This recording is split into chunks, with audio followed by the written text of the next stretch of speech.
छोटी बहू ने तो हमें खाने को तरसा दिया। माफ़ करने वाले का दिल बहुत बड़ा होता है बहू, हम दोनों को माफ़ कर दो। हम लोगों ने तुम्हारा बहुत दिल दुखाया है। कहते हुए कविता जी और दयाशंकर जी की आंखें झुकी हुई थीं।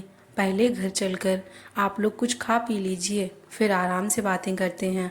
कहते हुए बसु ने आवाज़ देकर ऑटो रोका और अपने सास ससुर को सहारा देकर उसमें बैठाया और अपने किराए के छोटे से घर में ले आई। आप फ्रेश हो जाइए, मैं खाना लगाती हूँ। आप लोगों ने पता नहीं कब से ढंग से खाना नहीं खाया होगा। कविता जी और दयाशंकर जी जल्दी से नहा धोकर तैयार होकर खाना खाने बैठ गए। उन्हें जल्दी जल्दी खाना खाते देखकर बसु की आंखें भर आईं। खाते हुए कविता फक फक फक कर रोने लगी और बोली, बहू, हमने जिस छोटे लाडले बेटे के लिए तुम्हें घर से निकाल दिया, उसके बावजूद तुम हमारी दीन हालत सुनकर भागती चली आई। छोटी बहू ने हमें दाने दाने के लिए तरसा दिया। कभी सोचा नहीं था ये दिन भी देखेंगे। माँ जी, ज़रूरी नहीं आप लोगों ने जो किया वही मैं भी आप लोगों के साथ करूं। आप लोगों ने जो गलती की उसकी सज़ा आपको मिल चुकी है। अब आप हमारी जिम्मेदारी हैं। ये घर छोटा ज़रूर है, लेकिन हमारा दिल बहुत बड़ा है। यहाँ आप आराम से रहिए, हम जो खुद खाएंगे वही आपको खिलाएंगे। बसु ने अपनी सासू माँ को समझाते हुए कहा। दयाशंकर जी और कविता जी के दो बेटे सुशील और मुकेश थे, जिसमें सुशील अपने पिता दयाल जी के साथ दुकान पर बैठता था। उसके परिवार में उसकी पत्नी बसु, दो प्यारी सी बेटियां महक और डॉली थीं। छोटा बेटा मुकेश माता पिता का दुलारा था। जब तक उसकी शादी नहीं हुई तब तक कविता जी उसकी वजह से बसु का जीना मुश्किल किए रहती और वो खुद भाभी के खिलाफ अपनी माँ के कान भरता रहता। उसका मन ना तो पढ़ने लिखने में लगता और ना ही दुकान पर बैठने में। जैसे तैसे उसकी शादी हुई। उसकी पत्नी सिया उससे भी 4 कदम आगे थी। उसने देखा कि सासू माँ बसु की कुछ नहीं समझती, तो वो भी पति की तरह ही बसु के खिलाफ उनके कान भरती रहती।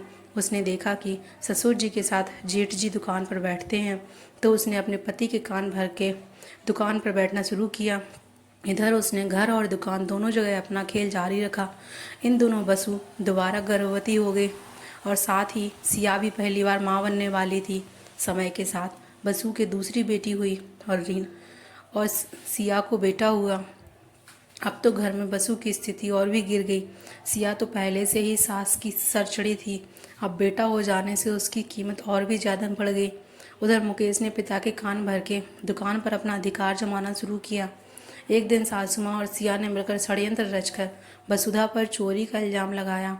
सुशील सीधा साधा अपनी पत्नी की बेगुनाही की गुहार लगाता रहा, लेकिन किसी ने नहीं सुनी और उसी समय उन्हें घर से और दुकान से बेदखल कर दिया।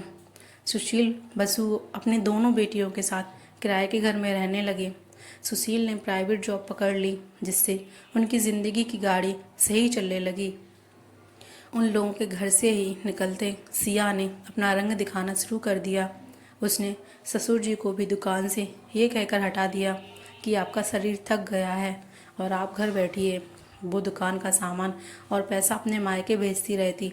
कविता जी और दयाशंकर जी सब कुछ देखकर सुनकर भी कुछ नहीं कह पा रहे थे। मुकेश दुकान चला जाता और सिया सास ससुर को ताले में बंद करके अपने बेटे को लेकर मायके चली जाती। यहाँ तक कि रसोई घर, भंडार घर, सब जगह ताला लगाकर जाती।